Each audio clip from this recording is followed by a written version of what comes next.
Now, at this point, as it is customary, we are about to welcome our guest speaker who will share with us some moments of reflection, connection between current situation and history. Our keynote speaker is, I would call him my friend, my colleague Franz Jean-Baptiste. Now, you will find his biography on page 5, so I'm going to read only a few segments for you in English.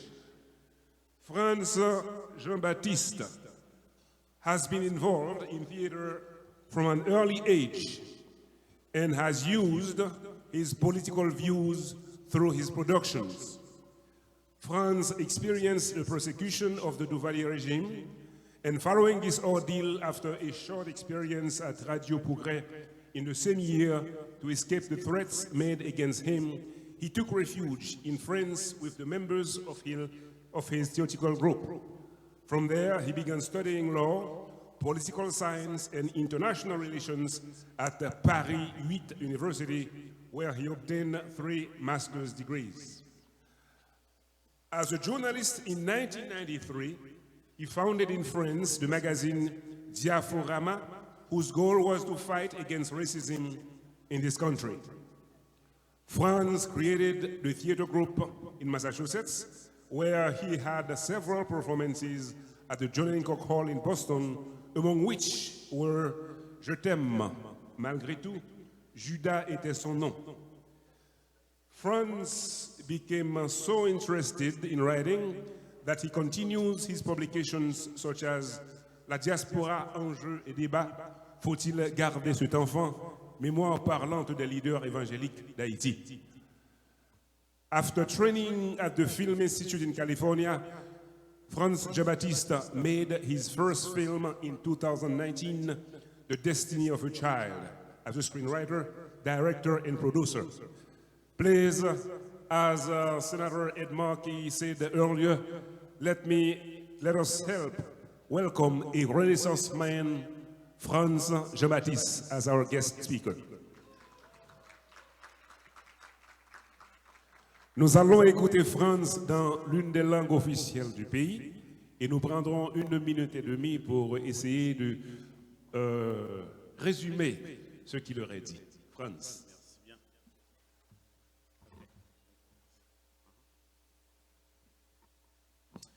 Mesdames et messieurs, bonsoir à vous toutes et à vous tous. Mesdames et messieurs, bonsoir. Et je suis très heureux de l'occasion qui m'est offerte ce soir d'être présent. Et c'est une noble occasion pour moi parce que dans la mesure où il s'agit de commémorer le 216e anniversaire de l'indépendance de notre cher Haïti. Mais juste avant ceci, je voudrais saluer la plupart des personnalités qui sont venues ce soir. D'autres ont déjà quitté la salle. Je voudrais saluer premièrement le sénateur Ed Markey qui a fait le déplacement déjà, Madame Ayanna Presley, Congresswoman, Monsieur Congressman Kennedy, ainsi bien que Natacha Clerget qui est là ce soir avec nous, le pasteur Dieu-Fort Fleurissin, le président de l'organisation Haitian American United, and then Monsieur Dan Colanin, sans oublier le consul général d'Haïti ici à Boston. Merci d'être présent en cette circonstance. Probablement lorsqu'on entend nos compatriotes, la plupart de nos compatriotes haïtiens s'expriment au sujet de l'indépendance d'Haïti, ça fait pousser, comme dirait l'autre, la chair de poule sur nous parce que, notamment, si vous avez eu l'occasion d'entendre l'un des CD de Charles Lucien parlant de la bataille de Vertières, c'est extraordinairement émouvant. Cependant, je crois qu'il y a une façon d'expliquer la question de l'histoire d'Haïti parce que je ne vais pas vous en parler tel qu'on le fait assez souvent dans nos sociétés. Mais je vais vous en parler d'une autre manière. Bien avant ceci, je voudrais remercier Haitian American United pour l'invitation, parce que je ne m'y attendais pas lorsqu'on m'a passé la nouvelle. Et j'étais très content, très honoré, parce que ça me permet aussi de participer à un événement qui honore la mémoire des héros de l'indépendance de notre cher Haïti. Pour comprendre un petit peu ce qui s'est passé en Haïti, pour donner plus d'importance à la question de l'indépendance haïtienne, j'ai fait une petite recherche à titre comparatif en ce qui concerne la question de l'indépendance d'Haïti. Je ne vais pas rentrer dans les détails, mais c'est à titre seulement de comparaison. Entre le XVIIe et le XVIIIe siècle, il y a eu 4 grandes révolutions à l'échelle planétaire. 4 grandes révolutions à l'échelle mondiale. La première, c'était la révolution anglaise. La deuxième, la révolution américaine. La troisième, la révolution française. Et la quatrième, c'est la révolution haïtienne. Et chacune de ces révolutions a apporté une touche particulière à la démocratie du temps moderne. En Angleterre, par exemple, entre 1641 et 1649, il y a eu une grande révolution et cette révolution s'est soldée par la décapitation du roi Charles Ier d'Angleterre auprès de Westminster à Londres. La deuxième révolution, c'est la révolution américaine qui s'est terminée par l'indépendance américaine en 1776. La troisième, la Révolution française en 1789. Mais la quatrième, c'est la Révolution haïtienne de 1791 à 1804. Mais à travers toutes ces révolutions, il y a des particularités, comme il y a aussi des similarités. Les 3 premières révolutions, anglaise, américaine et française, ont une certaine similarité. Quelle similarité s'agit-il? Premièrement, la révolution anglaise, c'était surtout pour une question d'argent, question taxe. Parce que le roi Charles Ier, qui participe souvent à la guerre, parce que l'Angleterre faisait énormément de guerres, notamment contre un certain nombre de pays d'Europe, notamment la France. Pour cela, il y avait un grand besoin d'argent. Le roi voulait, en même temps comme faisait la France, le roi d'Angleterre, Charles Ier, voulait réduire le pouvoir du Parlement et imposer le peuple, les taxes sur le peuple. Ça a provoqué la révolution jusqu'à la décapitation du roi Charles Ier d'Angleterre en 1649. La deuxième, c'est la révolution américaine. Sortie de la guerre de 100 ans, les Anglais n'avaient pas d'argent. La couronne britannique n'avait pas d'argent. Il fallait que les nobles continuent à maintenir leur train de vie. Pour cela, ils ont imposé des taxes à leurs 13 colonies d'Amérique, les États-Unis, qui allaient devenir les États-Unis. C'est ainsi qu'ils ont imposé des taxes aux 13 colonies. Voilà que ça a mis les gens en colère.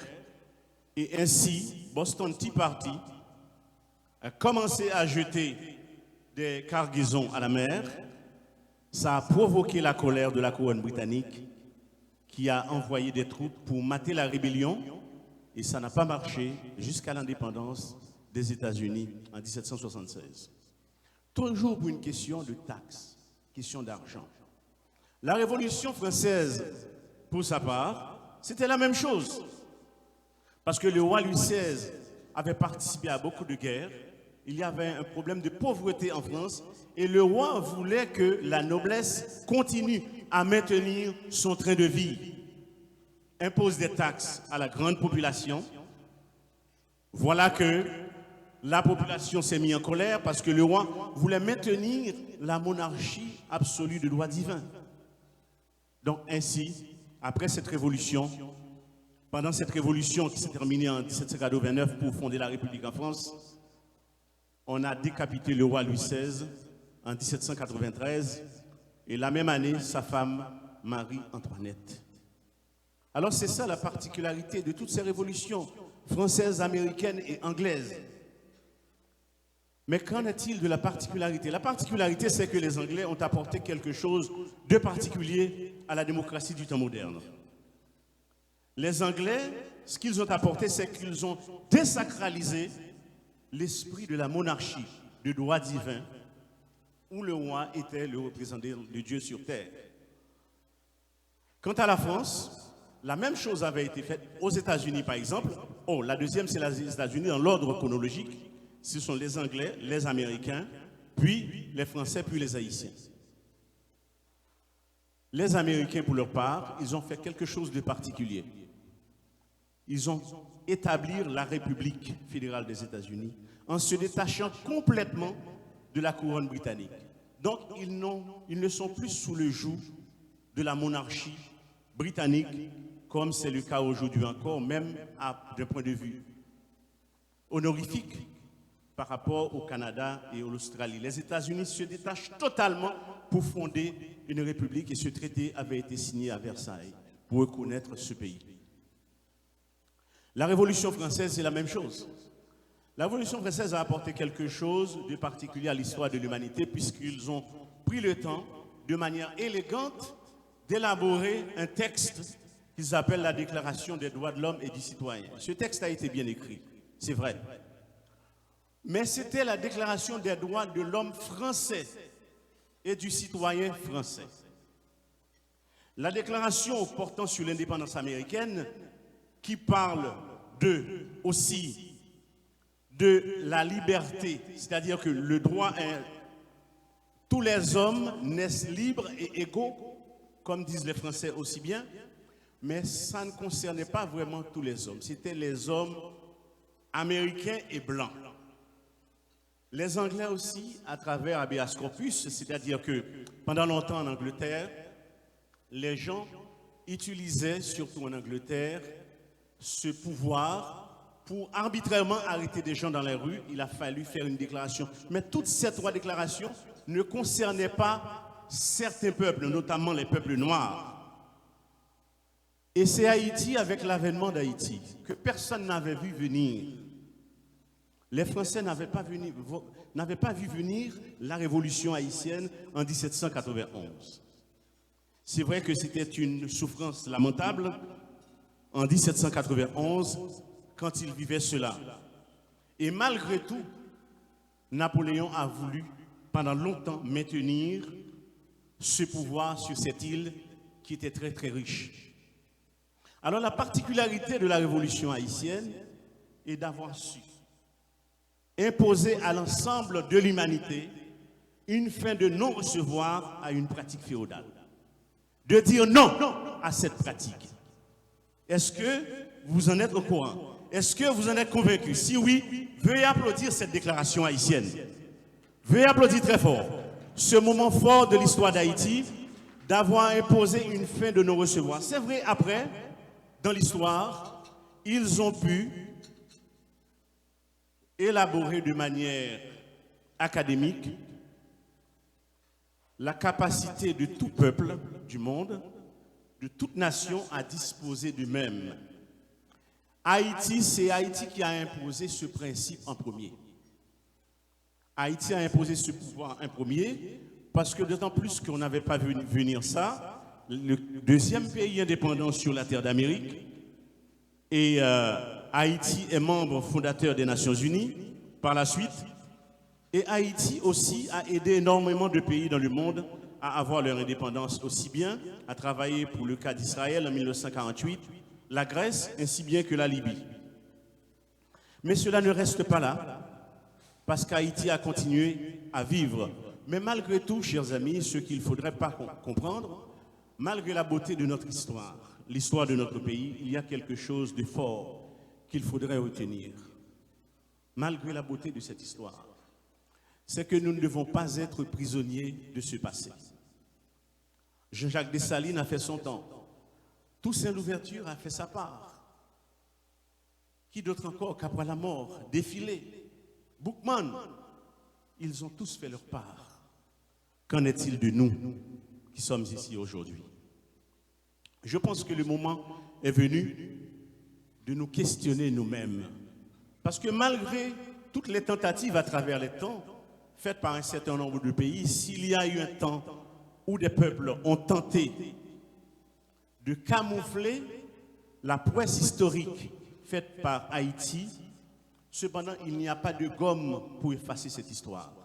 C'est pour cela qu'il faut continuer et recontinuer à raconter ces histoires à nos enfants, à nos petits-enfants, et distribuer cette histoire à l'échelle planétaire. Aujourd'hui, il vient le temps de nous poser un certain nombre de questions sur nous-mêmes, qui vivons notamment dans l'État de Massachusetts. Est-ce que nous devons rester à parler de cette histoire, de sa beauté, et nous-mêmes, nous ne créons pas notre propre histoire? C'est que je pense qu'après avoir discuté avec les membres du comité d'organisation de cette soirée, du HEU, j'ai fini par comprendre qu'ils avaient une prétention, une très bonne prétention, celle de créer un centre socio-culturel haïtien à Boston. La création d'un centre socio-culturel à Boston. Si ça vous plaît, vous pouvez l'applaudir l'idée en soi. Et si l'initiative vous plaît bien, merci de l'applaudir très fort. Ce centre socio-culturel haïtien à Boston, à mon avis, si cela s'avère vraiment nécessaire pour vous, aura pour objectif prioritaire de faire participer les membres de la communauté à l'amélioration des conditions de vie de nos compatriotes dans la diaspora. Parce qu'aujourd'hui, nous vivons dans la diaspora, nous vivons ici à Boston, Massachusetts, nous n'avons pas un lieu de rencontre. Nous avons des églises, nous avons des lieux côté nous fait des business, n'est-ce pas, qui nous hébergent quelquefois pour nos réunions, pour nos rencontres. Mais ces lieux n'appartiennent pas à la communauté haïtienne. Nous avons besoin d'un lieu qui appartient à la communauté haïtienne à Boston. Ce lieu pourrait s'appeler Centre socio-culturel haïtien à Boston. Nous vivons dans un pays, chers amis, où il y a plus de 200 langues qui sont parlées aux États-Unis chaque jour.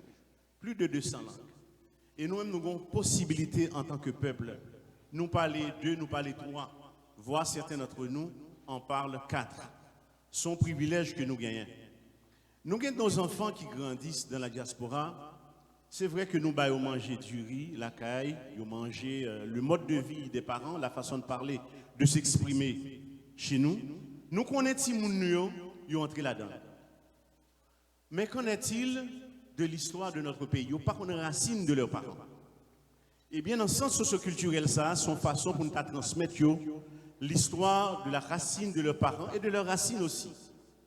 Et dans le sens socioculturel, ça, son façon pour nous amener des activités économiques. Quelquefois, grand pile bagaille qu'a fait dans le pays, ils n'ont pas au courant de eux-mêmes. Nous connaissons grand pile monde qui a bataille aujourd'hui sur le plan éducatif pour aider nos jeunes. Mais le courant ne passe pas vraiment parce que nous n'avons pas un lieu de rencontre. Nous n'avons pas un lieu pour nous partager ça que nous gagnons avec l'autre.